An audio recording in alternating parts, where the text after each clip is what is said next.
saúde digital. Passava a palavra aqui ao professor Henrique Martins. Muito obrigada. Obrigado. Bem, eu da minha parte é convidar os meus colegas de painel, portanto pedia-vos que se aproximassem. A doutora Sofia Couto da Rocha não pôde estar, ela vai ser representada através de um vídeo. Pedi ao doutor Rui Tato Marinho, por favor, obrigado por ter vindo. Doutor Paulo Teles de Freitas, meu bom amigo. O doutor Rui também é meu amigo, tive com o filho dele ontem em Bruxelas e ele manda-lhe um abraço, fica a saber o seu filho. O doutor José Bastos, seu CEO da Knock Care, e o Eduardo, CEO, doutor Eduardo também, já sou doutores e professores, tudo gente importante. O objetivo é um painel informal, eu nem sequer tenho cadeira, como veem, portanto isto é porque eu não é suposto estar sentado, eu vou só controlar o vosso tempo. Pedia que, no fundo, deixem espaço para as discussões. Nós temos até às 11h10, como já são 10h30, temos que acelerar, mas também o título é mesmo esse, é acelerar a digitalização, portanto falem mais rápido, digitalizem mais depressa, porque como dizia o Dr. Francisco Ana da Silva, nós não podemos continuar atrás dos outros, nós já estamos à frente dos outros. E um último comentário com o moderador, que os moderadores têm sempre direito a mandar umas coisitas para depois, para poderem também dar as suas opiniões. Dar-vos dois números, há duas leituras para os números. Quando a professora Luísa Lima apresentava que 1/4 dos portugueses utilizou telesaúde em 3 meses, disse que faltava aos outros 75%, o que é verdade. O que ela não disse foi que há países na Europa em que nem sequer 1% das pessoas utiliza teleconsultas. Nós há áreas em que estamos claramente na linha da frente. Graças a Deus o Parlamento Europeu, quando aprovou a sua posição, recuperou o artigo sobre telesaúde transfronteiriça que o Conselho da Europa tinha mandado, não concorda. Portanto, vai haver uma discussão interessante na votação até abril sobre a manutenção deste artigo. Porquê é que eu vos estou a falar disto? Porque o que aconteceu é, os parlamentares sabem que a telesaúde é importante para as pessoas, mas os primeiros ministros, representando os seus governos, estão a representar o quê? O grosso dos países ainda não está preparado para fazer teleconsulta. E é por isso que não querem o artigo naquele regulamento. Porque o que o artigo diz é que passa a ser possível fazer teleconsulta transfronteiriça. E isto é só para apimentar a discussão. Veja o que é que isto significa. Significa o reconhecimento da prática médica transfronteiriça, que é abrir uma caixa de Pandora, que nós já abrimos há muito tempo em Portugal, até com os PALOPs, e para vos deixarem vir a pensar. Mas falem sobre o que quiserem.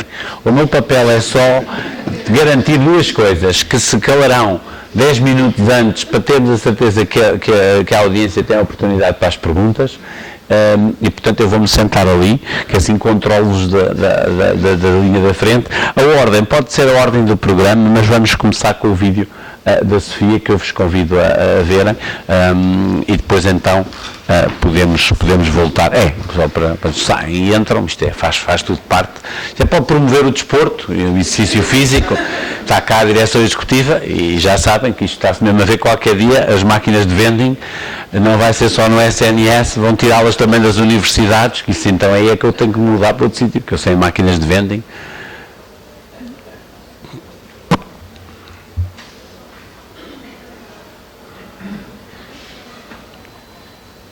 Bom dia. Antes de mais, muito obrigada pelo convite. Lamento muito não poder estar presente.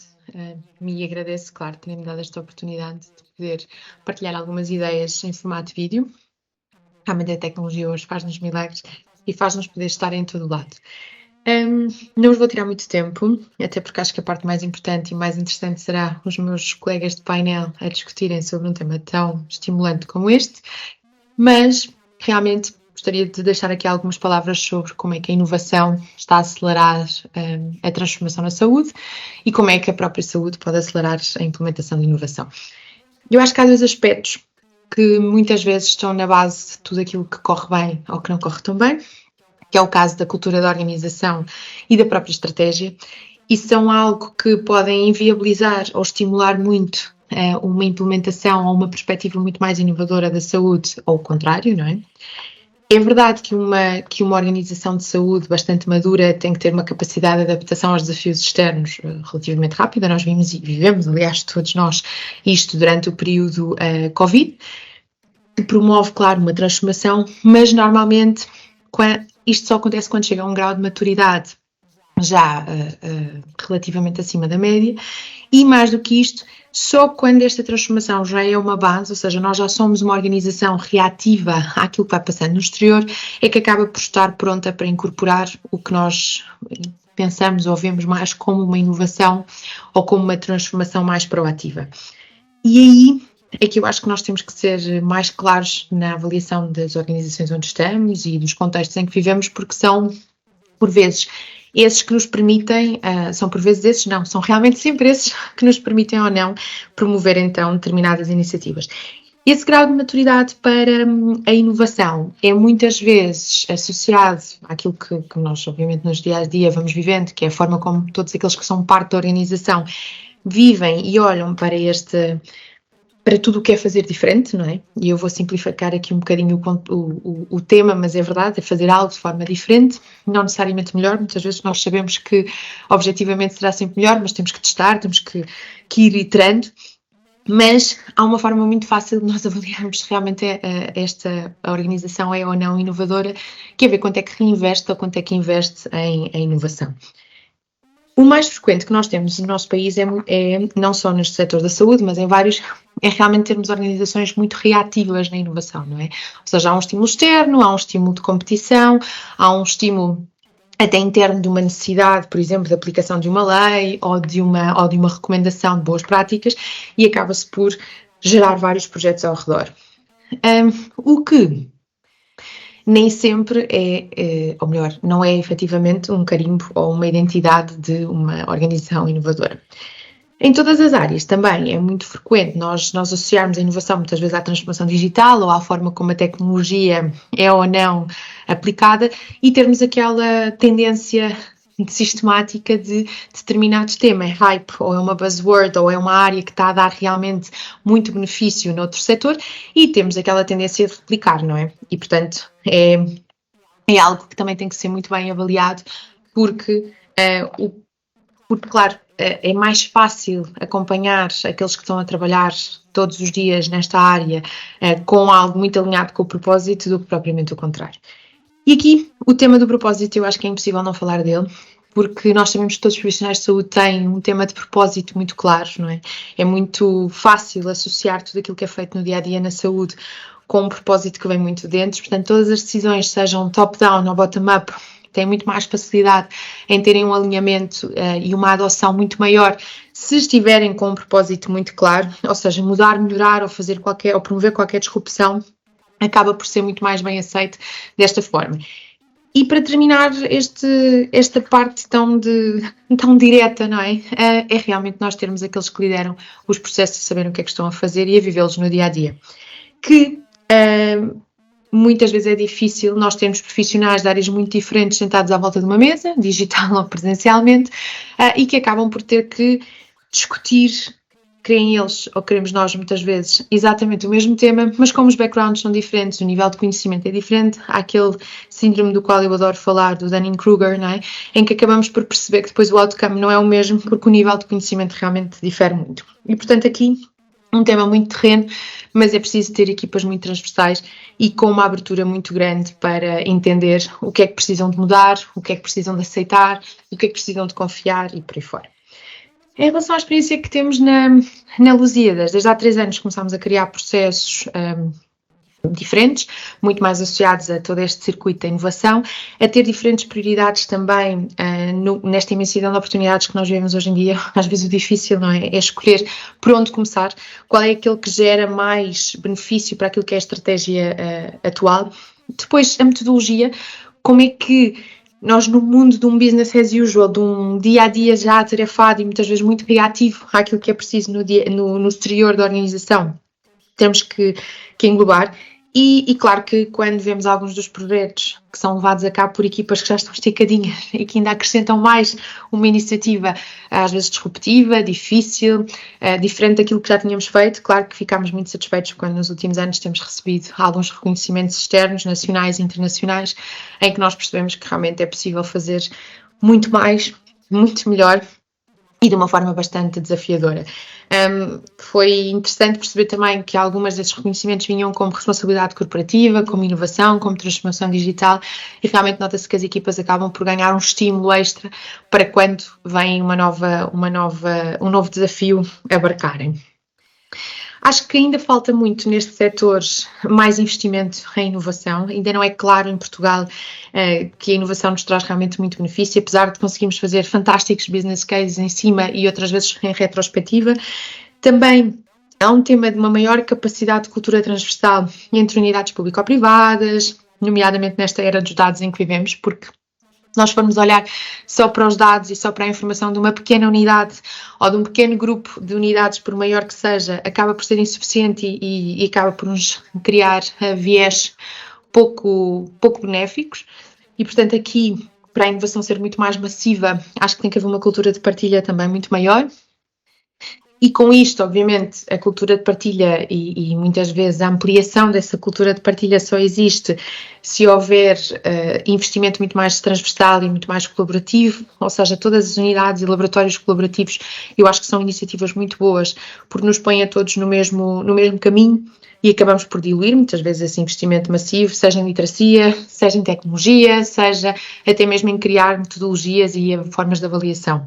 Depois, acredito também que uma promoção no livre mercado em muitos contextos, nomeadamente desenvolvimento tecnológico, ajuda-nos também muito, porque nós já somos um país pequenino e, portanto, que fala português de Portugal, e que quando nós começamos aqui a entrar em áreas como NLP, como a capacidade que a inteligência artificial tem de nos meter aqui em novos patamares, é muito interessante se tivermos esta capacidade de abrir o mercado ao máximo. Noutras áreas, eu acho que o facto de sermos mais pequenos também nos beneficia muito. Somos ótimos laboratórios de teste, aliás, temos-lo vivido em vários consórcios dos quais participamos e que percebemos que realmente o facto de não sermos tão gigantes nos beneficia muito e nos permite acrescentar muito valor.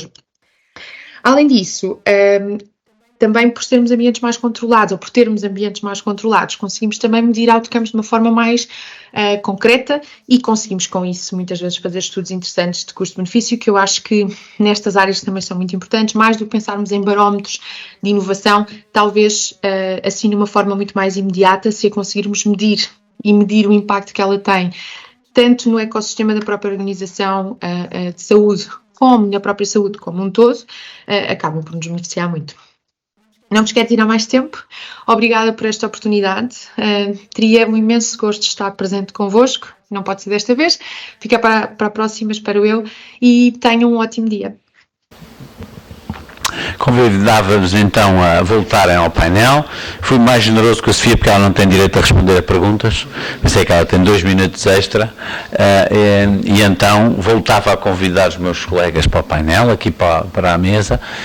Se alguém tiver, podem voltar pela mesma ordem. O Rui, o Paulo, o José e o Eduardo. Preferem, têm as apresentações, não é? Então pronto, então mantenham-se onde estão e depois voltam para cá. Fiz atletismo de competição no Benfica há uns anos atrás, a tentar fazer os 100 metros em 10 segundos. Eu estou na cabeça do touro, como já devem ter percebido, e agora é saber fazer a translação, este mundo digital espetacular, que muitas vezes é teórico, e saber se vão ao hospital, se têm um acidente gravíssimo, se vão sobreviver, e se tiverem um cancro grave também se vão sobreviver. Este é o título. Eu sou médico, sou clínico, adoro gestão, adoro o mundo digital, enfim, tenho um filho que trabalha ao mais alto nível nesse mundo, mas continuo ainda menos, mas a ver doentes, e adoro a minha profissão e estou muito feliz onde estou, enfim, apesar de alguma turbulência.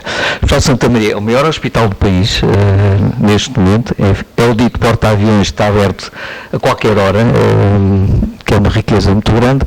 Segundo diz, enfim, dos meus ídolos, que é o Peter Drucker, o pai da gestão, é a instituição humana mais complexa que existe ao cimo da Terra. Agora, se o Santa Maria é o maior hospital do país, e tem vários índices que demonstram isso, neste momento sou o segundo elemento da instituição humana mais complexa em Portugal. Ainda por cima envolve 3 instituições, que é uma grande riqueza, 2 hospitais, estão aqui as instituições, os números são brutais.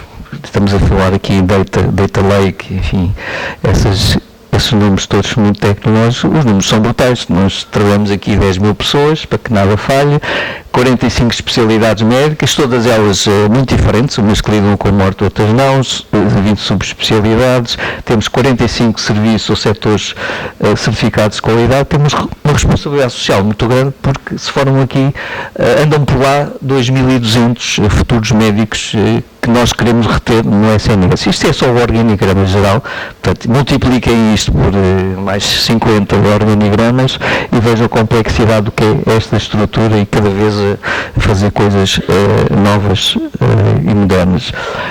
Os serviços são empresas, na prática, e os médicos ainda não perceberam isso. Por exemplo, a urgência central, que muito se tem falado agora, são 300 pessoas para manter esta estrutura. Os números são brutais e só, por exemplo, durante um dia, é o que se vai passar nesta reunião, que dura um dia, são mais de 3 mil pessoas que são consultadas no hospital. 3 mil consultas por dia. Isto tem um preço brutal, há bocado falava com a professora, eu vejo os números subirem, os cifrões, os dólares ou os euros subirem todos os anos. Santa Maria tem, neste momento, é o campeão, vai à frente, e às vezes comparamos com São João e temos muitas comparações reais, mas neste momento gastamos muito mais que o São João. O mundo digital, o mundo fantástico digital, é muito isto, que são 6 raparigas médicas, algumas delas médicas todas, um rapaz, é uma realidade demográfica que tem as suas implicações, nós não gostamos de falar nisso, mas tem implicações, a feminização da medicina, mas agarradas aos computadores e muitas vezes os doentes nas camas, quase que ninguém fala com eles. Eu, como diretor clínico, e foi para mim uma surpresa muito grande, mas hei de lutar contra isto, muitas vezes, enfim, não vou dizer que levo para casa, mas tenho que assinar todos estes papéis cheios de agrafos, e apesar do mundo digital e fantástico onde nós vivemos. Isto são alguns dos arquivos que eu tenho visitado a pouco e pouco, e vejam, enfim, são artigos antigos, e mesmo durante a consulta, que eu ainda continuo a fazer, e é o ato central da medicina, é o frente a frente, é o falar, é o explicar que se pode morrer. A cirurgia, obviamente, que é muito espetacular, as urgências também, mas a consulta, aquele tempo de ouro, é a parte principal da medicina. Isto é muito complexo, porque a translação ainda não se fez, e é um desafio muito grande. Enfim, não vou dizer o drama que é fazer consultas, muitas vezes, e eu até sou rápido a fazer consultas, a marcar consultas, a pedir análise, a ver análises. Passar receitas é um suplício, que eu tenho que preencher para cada medicamento, e eu muitas vezes não guardo nos favoritos, 6 ou 7, se é uma vez por dia, se é 2 vezes por dia, se é todos os dias, bem, é um suplício, isto não guarda, não fica guardado mais para a frente. Sinais positivos. Uma revista que eu também adoro, que é a Harvard Business Review, que sai 2 em 2 meses, começa a dizer que os dados e as métricas às vezes são excessivas, que é o que eu noto em muitos casos, pois não nos deixam trabalhar. Então, eu pedir a um cirurgião, que ainda por cima cá falta cirurgiões no mundo, que é um preenche ali dados e dados e dados e dados e programas informáticos excelentes, ele depois não consegue operar. Este é o artigo interior desta revista, em que mostra realmente que às vezes andamos todos atrás dos dados a preencher dados e esquecemos o mais importante, que é, por exemplo, falar com o doente, para prestar a informação completa. Um sinal também muito positivo, aliás, eu não tinha ideia do aspecto restaurativo e de ajuda do IGAS, nós às vezes ouvimos falar do IGAS como aquele papão que nos corta a cabeça, que estão sempre a fazer inspeções. Enfim, neste momento tenho tenho quase meses todos os dias de Bigas, mas já lá fui várias vezes. Eles neste momento estão com uma postura muito interessante em relação à simplificação administrativa, que é urgente. É urgente, eles já perceberam isso, e outros até no aspecto de que o trabalhador de saúde esteja em condições mentais, físicas para trabalhar. Tem projetos muito interessantes nessa área. Depois, o sinal positivo. O sinal positivo é chamar também os bois pelos nomes, e é, neste momento, mesmo a nível internacional, os americanos são muito críticos, muito realistas, têm vários defeitos, mas muito realistas na análise da medicina, e a maior revista mundial de medicina começa a falar já que estes registros eletrónicos são purgatório.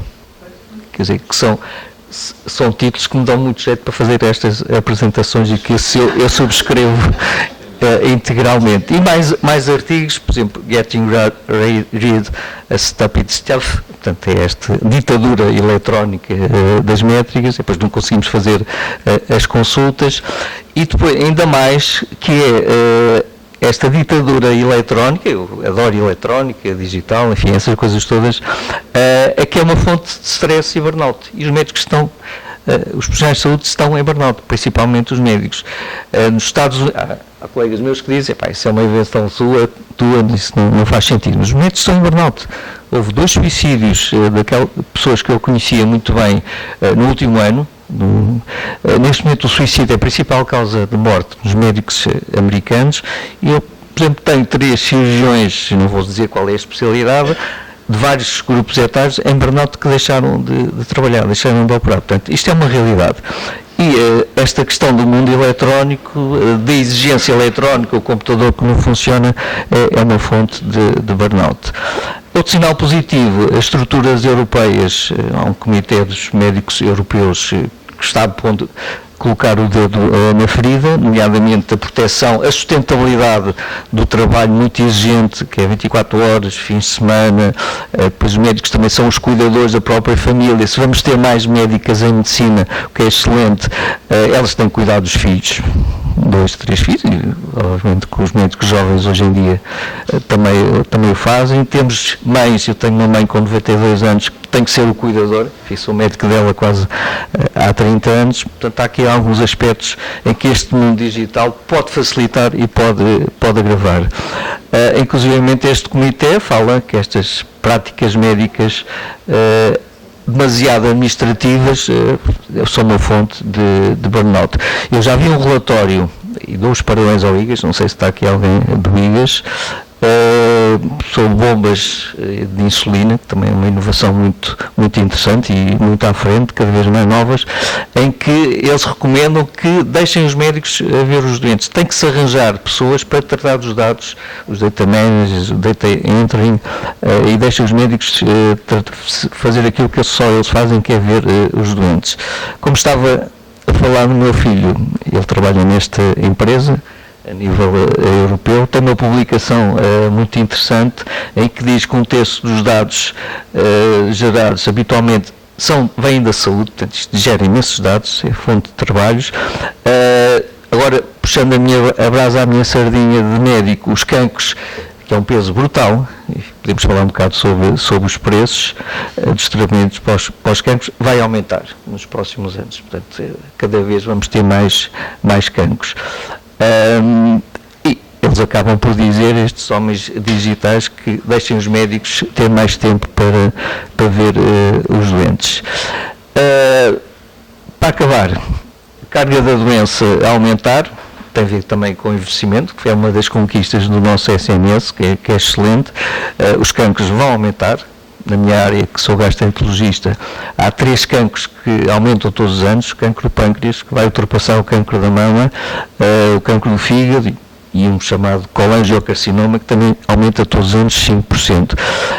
Temos que lutar um pouco contra esta ditadura da produtividade, e o meu conselho é: venham ao terreno, estejam um dia a ver o que é que o médico faz num bloco operatório, num serviço de urgência. É uma riqueza muito grande, uma consulta. Vejam o que é neste momento ser médico. O profissional de saúde neste momento é um bem escasso. Nós tínhamos e temos os melhores rácios do mundo em médicos per capita, mas neste momento praticamente metade, 45%, está no privado e muitos foram para o estrangeiro. Enfim, tenho antigos alunos meus na Austrália, em vários países, nos Estados Unidos, Chicago, em vários países do mundo. E é um ser frágil, potencialmente frágil, porque nem toda a gente tem tarimba, enfim, a resiliência, o bem-estar na vida que muitos de nós têm, enfim, para aguentar um barco que não é fácil. A inteligência artificial está por aí, em vários aspectos. Por exemplo, na minha área já existe uma cápsula que a pessoa engole, que faz uma endoscopia lá por dentro, sozinha, andando por ali, sem ser necessário meter um tubo. Há a questão depois de fazer biópsias ou não, mas já há aparelhos em Portugal que fazem isso tudo. E eu acho, para acabar, o que é necessário é mudar o mindset, portanto, é pensar que o médico é um ser escasso, que faz, por exemplo, há falta de cirurgiões em todo o mundo. Portanto, se eu vou ocupar os cirurgiões e fazer demasiado trabalho burocrático, depois quem é que opera? Quem é que treina aquelas horas todas? Laparoscopia, o robô agora, que é também uma fonte de aprendizagem. Portanto, eu preciso reservar os cirurgiões só para fazer, que é salvarem uma vida e operarem, enfim, os cancros. É urgente a simplificação administrativa. Parabéns ao IGAS, ainda bem que temos alguém também nos castiga dizer que temos que olhar para esta burocracia tremenda, aquelas pilhas de papéis. Gestão documental, eu sei que isto custa dinheiro, mas é um passo que tem que se fazer rapidamente. Eu tenho que meter nos hospitais portugueses, como eu tenho visto no Brasil, em Espanha, noutros países, profissionais que se mexem nos dados. Que não pode ser pedir a mais uma assistente administrativa, uma enfermeira, um médico para meter dados.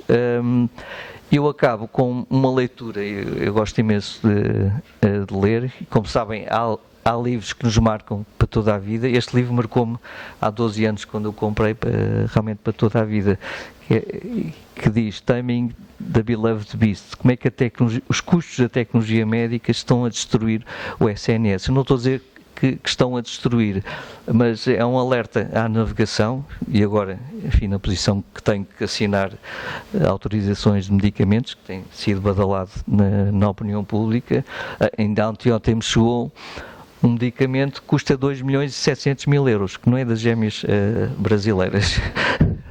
É uma criança dos Açores com uma doença genética, e é o primeiro dos que vêm por aí. Somos capazes de pagar isto?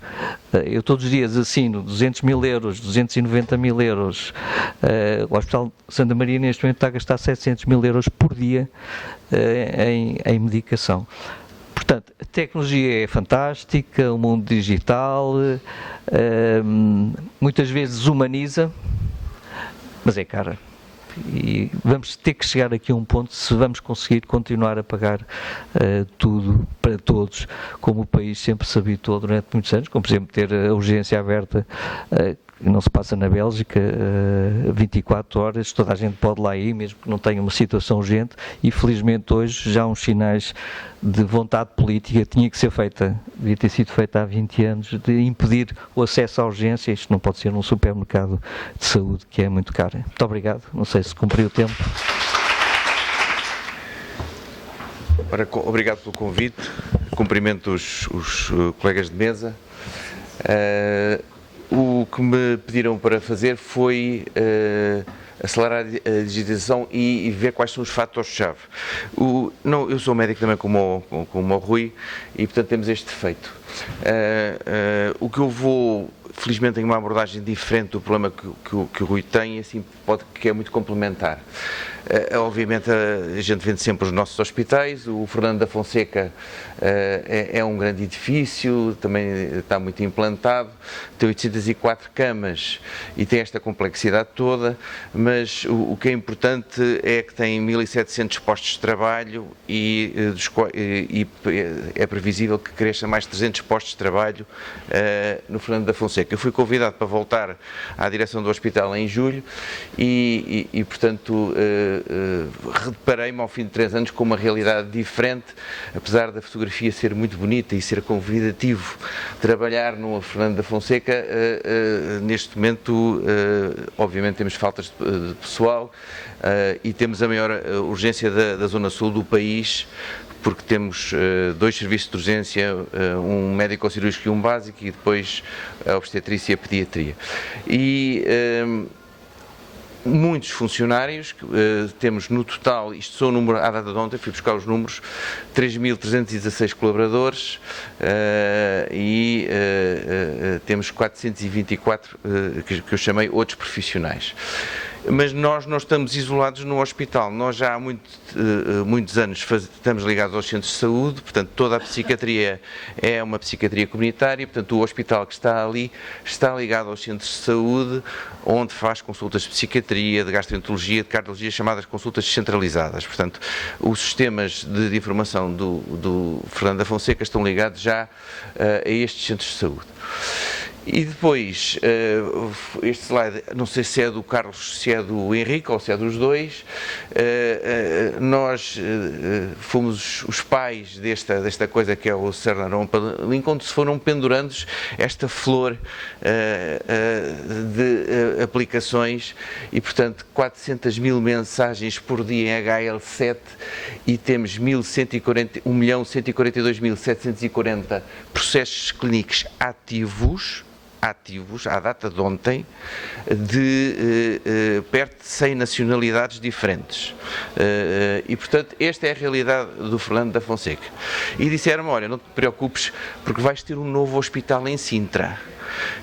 E efetivamente está previsto ser inaugurado no dia 25 de Abril, onde vão ser pendurados mais 400 postos de trabalho e vou ter mais esta complexidade toda a adicionar ao hospital. E, obviamente, depois disseram, olha, não te preocupes que vais ter uma unidade local de saúde. Nós dedicámos a arranjar um símbolo engraçado, que é a multiculturalidade e, assim, a agitação tradicional. Mas então o que é isto? Isto são mais 48 unidades diferentes, dos quais vamos acrescentar 487 postos de trabalho. Pronto, isto é tudo espetacular. E, portanto, mais 1.125 profissionais de saúde em cima daqueles que eu vou ter que contratar para Sintra, em cima daqueles que estão no Fernando da Fonseca. Eu digo em cima porque isto é tudo a adicionar. E então, quais são as chaves para o meu sucesso? Bom, primeiro, eu dividi isto, ontem tivemos uma reunião, por isso é que eu fiz a palestra durante a noite, reuni com várias pessoas do hospital, e então a primeira palavra que toda a gente diz, acesso. Isto é tudo muito bonito, mas se eu não tiver acesso, se os profissionais de saúde não tiverem acesso às aplicações, não vai funcionar. Por outro lado, os utentes vão ter que ter acesso. Não é? Porque vão ter que marcar consultas, vão ter que consultar os seus exames, isto vai ser uma rede de saúde. Depois há profissionais externos ao hospital que vão ter que ter acesso e o próprio profissional do hospital no futuro vai ter teletrabalho. O imagiologista vai ter teletrabalho. A pessoa do laboratório vai ter teletrabalho. E, portanto, os profissionais de saúde, quer sejam da instituição, quer sejam fora da instituição, vão ter que ter acesso. E depois, todos nós, eu vi aqui, estava a ver, quando estamos todos a consultar os telemóveis, todos a ver as coisas. Portanto, na prática, nós temos que pensar em plataformas fixas e móveis. Portanto, o primeiro fator-chave é o acesso. O segundo, se dá acesso, temos que ter segurança. Temos que ter segurança nos acessos internos, isso já, as instituições já avançaram muito. Nos acessos externos é um problema, os grandes problemas têm sido das instituições de saúde através de acessos externos hostis ou indivíduos. Temos que ter segurança de sistemas e dados, são problemas diferentes. E temos que ter redundância. Imaginem, vou ter o Hospital de Sintra, vou ter o Fernando da Fonseca, vou ter 46 instituições, todos eles vão ter que estar seguros por si e na rede, porque eles vão interagir. Temos que ter redundância disto tudo. Depois, graças aqui ao Henrique Martins e ao Carlos, temos um processo clínico eletrónico chamado Sorian, que está em fim de vida, onde estão pendurados os tais mais de 1 milhão de processos clínicos, as imagens, a anatomia patológica, está em fim de vida. E temos um sistema administrativo que também está em fim de vida, que é o OSIX. Neste momento, segundo me disseram os meus informáticos, só existem 2 hospitais públicos e privados com OSIX. Vou ter que transitar tudo isto para o sonho, que é aquilo que vai... 1.142.000 processos clínicos com dados. Tenho o problema dos meios complementares de diagnóstico. Neste trabalho que a gente está a fazer da ULS, nós fomos ver quanto é que a ULS gastou o ano passado em TACs e em ecografias. 5 milhões de euros. Que estão naqueles envelopes azuis que toda a gente vê os doentes irem a consultas. Portanto, não estão em rede nenhuma. Aquilo é lixo. Só serve ao próprio. Aquilo é lixo. É 5 milhões de euros de lixo. Portanto, quando ele chega ao hospital com algum problema, o que é que a gente faz? Repete o TAC. Repete a ecografia. Portanto, nós estamos a deitar dinheiro ao lixo. E depois, temos o problema dos sistemas não clínicos. Vais ter aquilo, vais ter aquilo outro, vais ter aquilo, mas o que faz sentido é eu comprar tudo, a mesma entidade, comprar tudo. Eu vou ter que comprar tudo para os centros de saúde. Vou ter que comprar farmácia para os centros de saúde. E isso não está previsto. Depois, esta instituição tem que ter, estes dados têm que ser transversais. E está ali o André Peralta, e é assim, nós temos que ter um sistema de vigilância epidemiológica transversal à minha ULS e que se integra no geral. Eu vou ter que ter um sistema de saúde pública. Eu tenho a maior consulta de HIVs do país. Eu vou ter que ter um sistema de saúde pública. Tenho um programa de tuberculose que é fortíssimo na minha área. E, portanto, vou ter que ser transversal.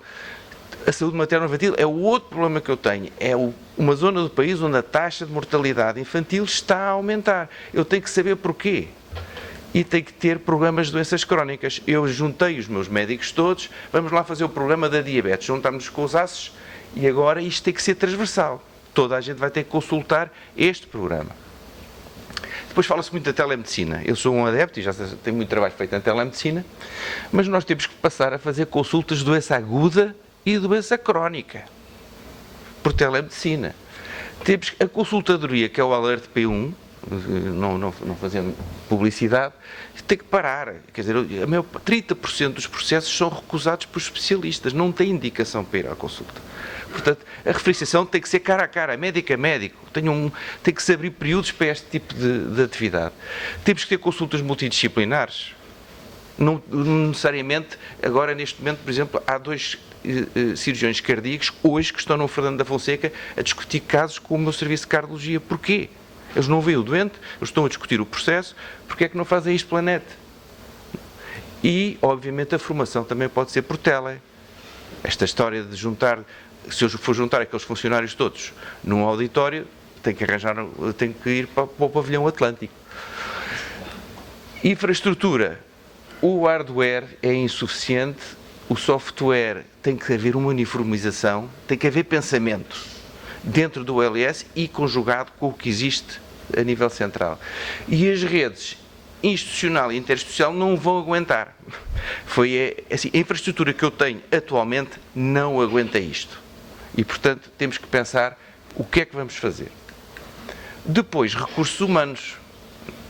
A digital não resolve este problema. O número, a formação que isto obriga esta transição, o número de profissionais de saúde que eu vou ter que crescer, os técnicos de informática que são insuficientes, os administrativos, que se eu vou mudar o sistema administrativo todo, vão ser todos formados num novo sistema administrativo. E a manutenção preventiva e reativa tem que ser prevista. O investimento. O dinheiro fica para o fim, porque se eu tiver tudo aquilo identificado, eu vou ter que investir em infraestrutura, em hardware, em software, em sistemas e informação. É inevitável. A estrutura que eu tenho agora não serve. E, finalmente, programar. Eu não vou fazer isto tudo de uma vez. Eu tenho que ter isto que eu acabo de fazer, é uma espécie de um caderno, itens de um caderno de encargos, vou ter que ter um cronograma de implementação, tem que fazer uma transição segura dos sistemas críticos. Eu não posso dizer ao CEO do SNS, olha, vou fechar a urgência durante uma semana porque crashamos. Não pode ser. O sistema não aguenta. Se todos fecharmos, o sistema não aguenta. E, obviamente, já temos uma coisa boa, é que temos a data de início do projeto, que é 1 de janeiro. Disseram-me, a ULS começa a 1 de janeiro. Está publicado em Diário da República. E vamos embora. E, portanto, é este o problema. Portanto, em conclusão, há um problema de infraestrutura, de segurança, integração, de recursos humanos, de acesso e de investimento e planificação. Mas temos um caminho que eu acho que é o correto. O caminho é este. E 2 frases que são minhas, ontem à noite e hoje às 6 da manhã, quando estava a acabar isto, terá que haver uma estratégia global para as OLS nos projetos, mas individualizadas a cada uma delas, porque as realidades e necessidades são todas diferentes. Eu, se for a Matosinhos, eles já estão a trabalhar juntos há imenso tempo. E, portanto, não é isto que eu estou no pior dos mundos. A Amadora é sempre o pior dos mundos em muita coisa, e agora cresceu imenso. E a OLS é uma oportunidade para ganhos efetivos e saúde, sendo um dos fatores-chave para o sucesso desse sucesso, os sistemas de informação. Eu acho que isto é uma oportunidade. Eu não estou aqui para levantar problemas, eu acho que isto é uma grande oportunidade. Então isto é a imagem do meu hospital, bonito, sem problemas. Obrigado. Olá a todos, meu nome é José Bastos, eu sou um dos cofundadores e sou CEO da NOC Healthcare. Esta é a nossa missão, é liderar e humanizar a transformação digital da saúde para todos, portanto estamos exatamente aqui no epicentro da discussão. Alguns dados sobre nós, temos a nossa tecnologia presente em 10 países, temos mais de 4.500 médicos a usá-la, já fizemos acumuladamente mais de 700 mil consultas no último ano e mais de 1 milhão de interações com a nossa tecnologia por estes pacientes, com 94,8% de taxa de resolução. E quando estávamos a discutir a contribuição para o Data Lake, quando nos deixarem contribuir, nós temos agora, à data de hoje, já 23 milhões de data entries para esse Data Lake. Quem são os nossos clientes? Tipicamente em Portugal são seguradoras. Nós temos uma rede clínica, da qual eu vou falar com um bocadinho mais de detalhe, que presta serviço a todas estas seguradoras. Também o nosso software é utilizado por um conjunto de prestadores em vários países. Vi ali a Sofia Couto da Rocha, é uma das nossas clientes, os Lusíadas, toda a parte de telemedicina apoia-se na nossa tecnologia. Trabalhamos também com farmacêuticas e vou explicar um bocadinho mais à frente o que é que estamos a fazer também nesse espaço.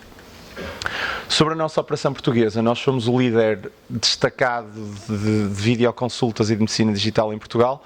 Naquele estudo dos 25% que utilizam consultas digitais, 80% desses 25% fazem consultas connosco. Isto são dados nossos, portanto, da nossa operação aqui. Nós estamos a crescer ao ritmo destas barras brancas. Ontem recebemos um prémio da Deloitte entre 2020 e 2022.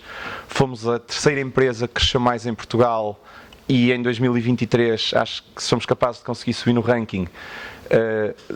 Em termos absolutos, e aqui há alguns dados, porque é que, portanto, na nossa rede em Portugal temos 450 profissionais de saúde, Net Promoter Score de 82, e a pergunta, acho que é importante, porque é que isto corre bem, porque é que nos usam? Basicamente, por um lado, porque temos milhões de dados, de data points que são utilizados para aumentar a eficiência da operação, para automatizar, para facilitar, para reduzir trabalho administrativo, graças a esses dados.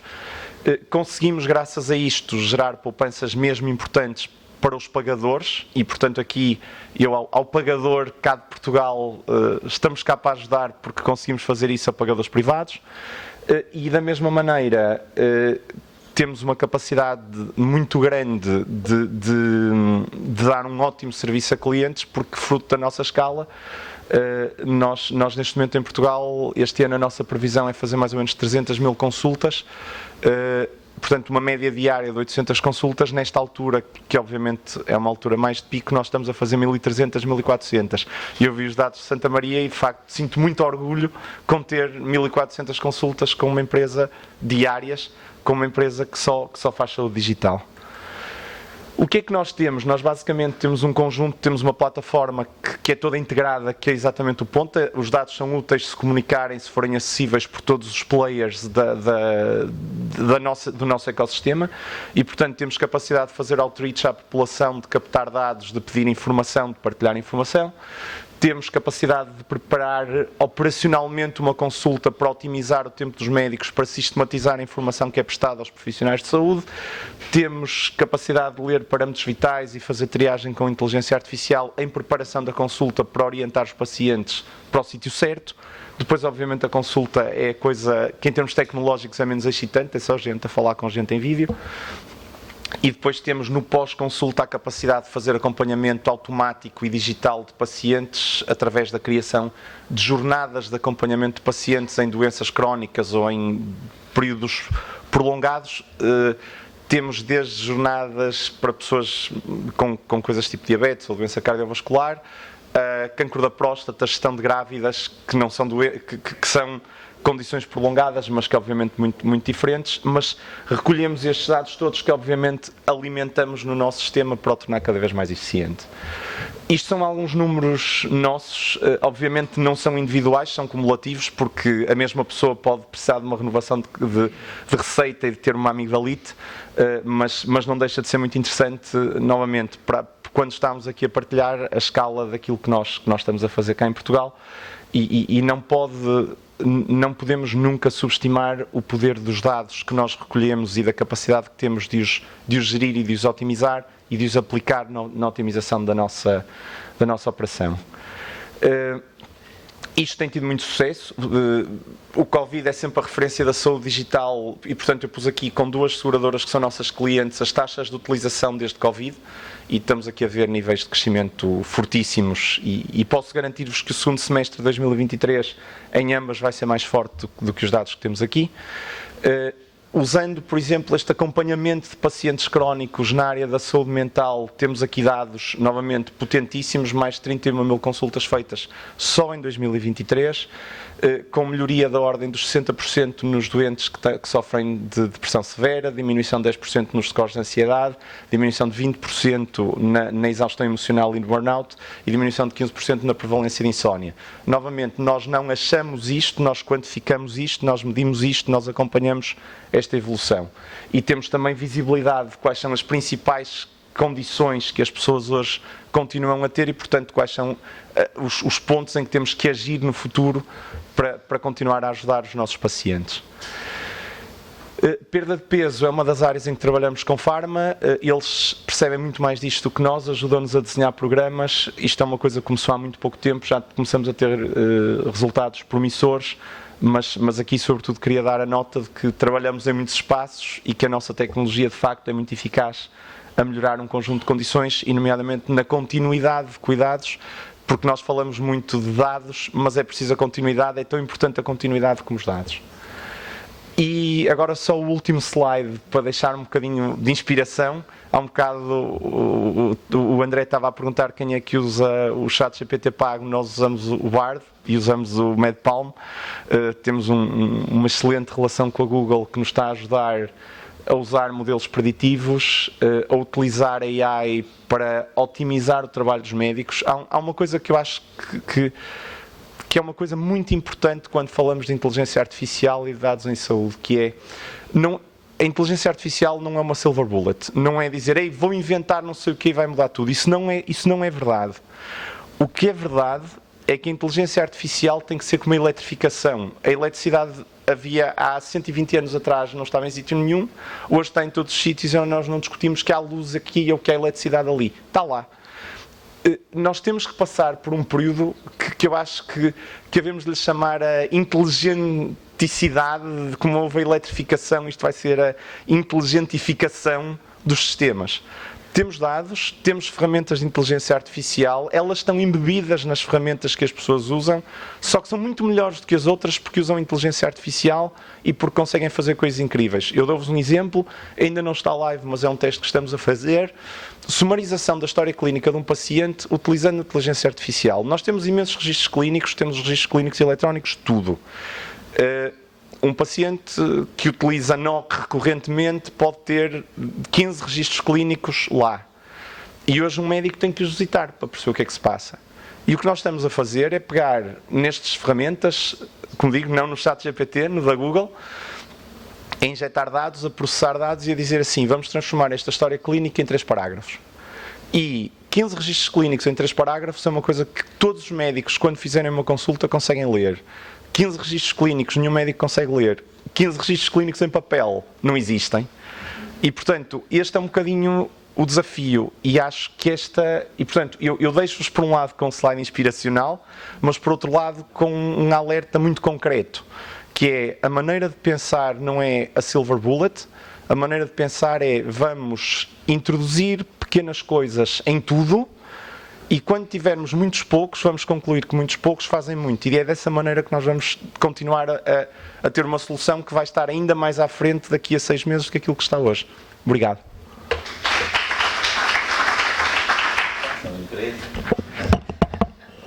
Olá a todos. O meu nome é Eduardo Rodrigues e é um gosto estar aqui, também agradecer a todos o convite. De facto há aqui algumas coisas que nos unem no painel, uma delas é que eu também sou médico e a outra é a Amadora, porque eu passei uma boa parte da minha formação médica na Amadora. Mas não era isto que eu queria falar, ou seja, o meu nome é Eduardo Rodrigues, eu sou CEO da Apil. A Apil é a empresa líder na gestão de jornadas de doentes. Vamos falar um pouco disso e a diferença entre um sistema de informação e aquilo que é um sistema de conhecimento ou um sistema de inteligência.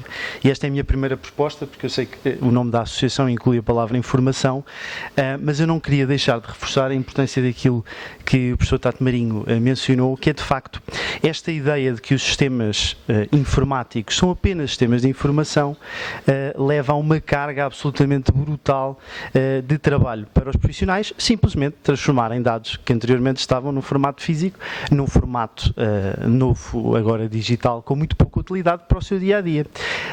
E, de facto, uma das maiores capitais de risco no mundo tem uma teoria que os sistemas têm 3 tipos. Portanto, ou o sistema é um sistema de informação, como 99% dos sistemas que nós conhecemos, ou é um sistema de experiência, que é essencialmente um sistema de informação que eu posso portar comigo, por exemplo, uma aplicação, ou é um sistema de inteligência, um sistema que de facto assiste a pessoa que o está a utilizar de uma forma em que há um ganho de produtividade absolutamente diferente daquilo que é um sistema de registros habitual.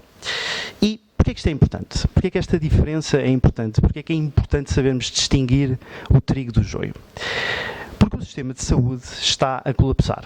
Globalmente, o problema do acesso à saúde é o mais relevante que temos no setor e este acontece numa perspectiva de acesso em tempos de listas de espera, como nós o sentimos muito na Europa, e também de outra forma, como por exemplo na América do Norte, sobre a forma de preços aumentados para aceder aos cuidados de saúde. Não sei se têm ideia, mas há cerca de 2 décadas o número de médicos per capita na Europa manteve-se exatamente igual. Enquanto que as necessidades em saúde aumentaram por força do envelhecimento, por força das doenças crónicas, agora diagnosticadas mais cedo, com terapêuticas muito mais complexas para gerirem, com doenças emergentes, com uma necessidade de suprir aquilo que é as necessidades de bem-estar de uma pessoa. E, portanto, uma coisa é certa, o sistema não é escalável à forma como nós o temos e uma das salvações que esse sistema tem, naturalmente, é os sistemas de informação, agora numa nova classificação que eu introduzi no início da nossa apresentação, sistemas de conhecimento. E isto permite-nos fazer uma coisa algo nova, que é equilibrar a balança. Nós neste momento temos um sistema em que os profissionais de saúde estão completamente pressionados com toda a mais simples tarefa administrativa, mas também clínica. Okay? E por outro lado, temos os doentes, neste caso eu vou chamar-lhes utilizadores, porque nem todos são doentes, com uma enorme desconexão da sua jornada de cuidados, uma enorme desinformação sobre o que é que deve ou não fazer, uma não adesão àquilo que é, no fundo, um plano terapêutico que foi definido internamente no hospital e que muitas vezes nem sequer é comunicado com o doente, e uma baixa capacidade de autorresolutividade. O objetivo da Apil e da saúde digital deve ser equilibrar esta balança e garantir que a pessoa tem autoeficácia e que os profissionais de saúde têm um offloading daquilo que é o seu trabalho diário. Eu dou-vos um exemplo e a organização vai-me perdoar por este exemplo, depois já passamos para um exemplo mais concreto. Mas eu vinha para aqui e eu recebi da organização um croquis sobre onde é que era o parque de estacionamento. E eu abri o croquis e este croquis trazia um pecado capital. Ele não trazia um link para o Google Maps. Então o que é que me aconteceu? Primeiro, eu ao ver o croquis, ao ler o croquis a caminho aqui da conferência, quase que ia atropelando uma pessoa. Portanto, o risco na gestão desta ida aqui à conferência aumentou substancialmente. Depois entrei num parque, estacionei, achei muito estranho porque o parque tinha só mais 1 ou 2 carros, parecia o carro do reitor, e eu entrar ao edifício vinha um segurança direito a mim que me disse: "Você não pode estar aqui." E eu achei: mas desculpa, vim aqui este croquis, mas não é aqui, isto é ali. E eu saí deste parque de estacionamento, peguei no carro novamente e entrei no parque a seguir. No parque a seguir disseram: "Também não é aqui." E eu pensei: o Isqueté tem 20 parques. E consegui efetivamente entrar no 3º parque de estacionamento. Tudo isto porque o link com a localização do parque de estacionamento não estava ali à borda do parque de estacionamento. Eu senti-me um doente no sistema de saúde. Eu senti-me um doente no sistema de saúde. Um doente que chega e quer resolver o seu problema em casa, não consegue, liga para a teleconsulta ou tenta utilizar uma aplicação e não tem vaga, chega e vai à urgência, na urgência diz: "Você não deve estar aqui", vai ao centro de saúde, chega ao centro de saúde, não tem consulta, e portanto isto tudo porque não houve um pensamento de conhecimento neste sistema. É um pensamento que permite ao utilizador ter autoeficácia na resolução deste problema, que é, em Lisboa, conduzir um carro e chegar até aqui. É isto que nós fazemos porque, hoje em dia, os sistemas de informação que existem nos hospitais são sistemas de registros que não ajudam em nada na gestão da doença.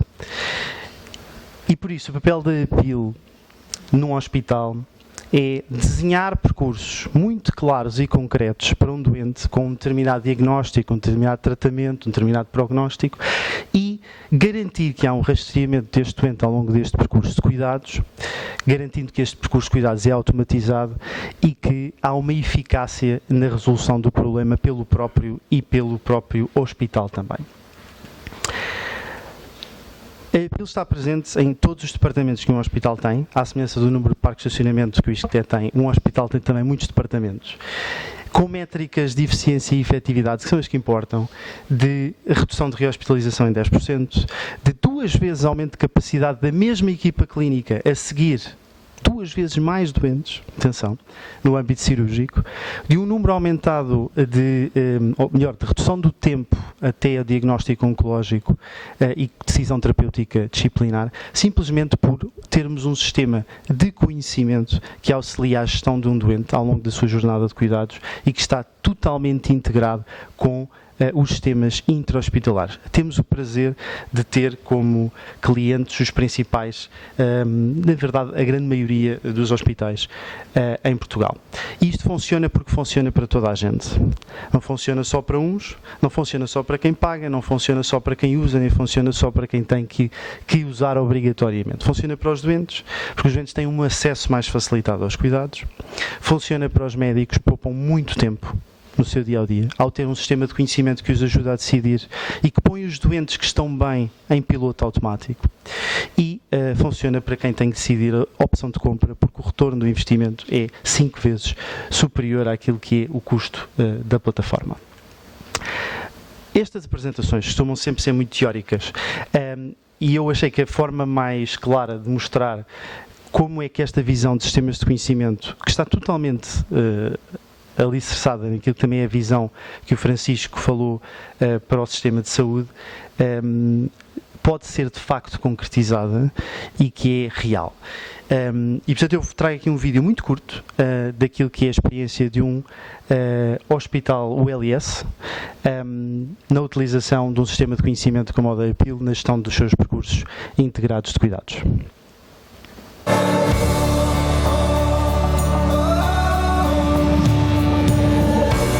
Nós temos um território imenso e depois também, sendo a ULS, creio eu, com maior dispersão geográfica, também somos aquelas que temos mais utentes a residir isolados.